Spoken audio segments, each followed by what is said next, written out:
I flew on C-130s all over the world. And the more that you learn and understand about the aircraft, it, I think, is almost impossible for you to not develop some level of love and passion for it. I don't know too many people that don't love this airplane. To me, that's the connection. The airplane is the connection to me.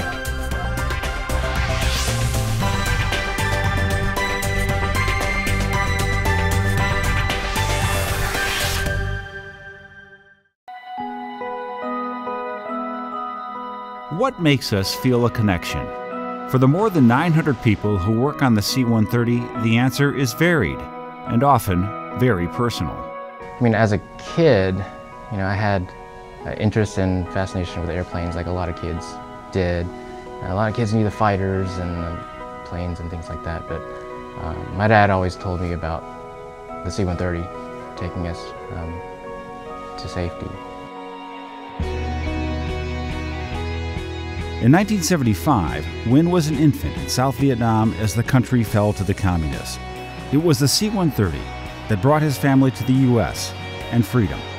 I was just amazed that here I am in the presence of this piece of my own family history.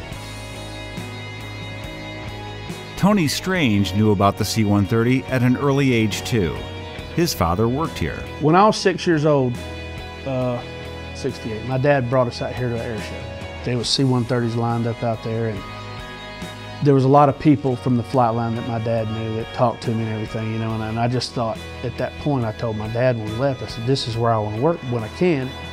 His childhood dream came true, and he says he couldn't be happier. I just enjoy it. I mean, it's working on the best airplane. I got the best crew at Lockheed.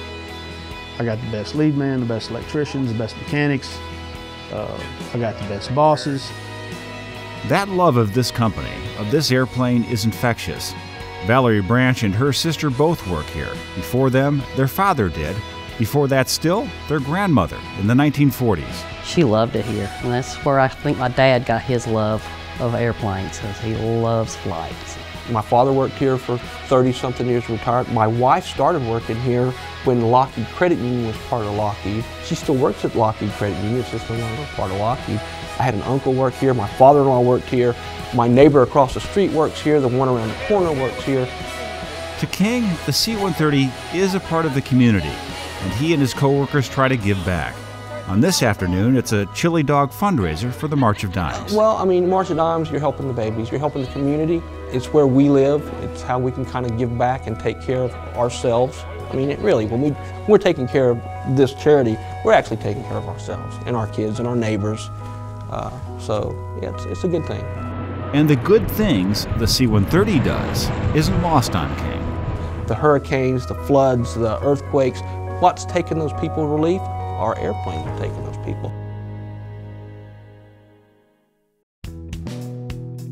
I'm putting something together that is contributing to a greater good overall on the planet. I mean, C-130s are everywhere, and they do everything. They do everything from carry fuel for tankers to helping people, humanitarian aid, to hurricane hunters, Coast Guard, gunships. And I can look up in the air when I see them fly over, which happens quite a bit, and I can say I helped build that one, and I made sure that part I did was right. And then you start to really understand what that aircraft is doing each and every day, and it starts to instill some passion in you, each and every hole you drill and every rivet you install. Once you understand that it's performing, you know, these humanitarian efforts, it's first aircraft in, it's always the last aircraft out. It does what other fixed-wing aircraft can't do. Even as a child, Butler heard stories of what the C-130 was doing because his father, Lewis, was one of the country's first African-American air traffic controllers. Yeah, and my dad tells stories of the C-130s that he would turn and burn at Andrews Air Force Base, specifically during the aftermath of Martin Luther King's assassination. They were bringing in the National Guardsmen to Washington, D.C., and he said that he was landing, you know, somewhere 10 to 12 at a time, you know, back to back. For those here who themselves served in the military or have family members who have, The connection runs especially deep. John Harvey's cousin has flown the C-130 in Iraq. It's pretty cool to have somebody in your family that flies in them all the time and know that that came out of this plant. Del Brown flew the C-130 in the Marines. It's more of a connection for me because of what it means to our country. Joe Letourneau was in the Marines too, and his grandfather was in the Air Force. I always want to keep that connection. Some way, shape, or form, I don't feel like I'm helping, you know, our military.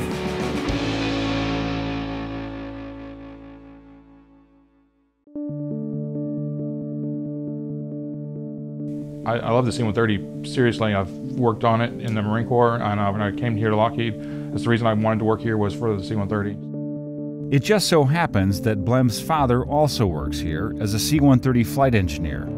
But is that on the forefront of his mind when he's prepping these planes for flight? I get asked that question quite a bit. I used to fly on his airplane, and because I have that connection to the aircraft, it makes no regard to me whatsoever if my dad's flying on it, or if some tech sergeant in the Air Force is flying. It doesn't matter to me one way or the other. I expect the maintenance to be done, I mean above par, regardless of who's flying the aircraft. You have to care about what you're doing to work on airplanes, because it's not just any job. I mean, it's not something that just anybody can do. There's a lot of people that would love to do what we do, work on C-130s. I think about the men and women, the brave men and women that rely on that aircraft to do its job so that they can do their job for our country. For Ting Nguyen, the heroes are also the people who build this plane, an aircraft that helped bring his family to safety almost 4 decades ago. That part of my history is not lost on me every time I am on a photo assignment, walking down the line and supporting the program and seeing the workers put together this product. They don't know what it means to me, but I have a deep respect for what they do and the men and women who use the product.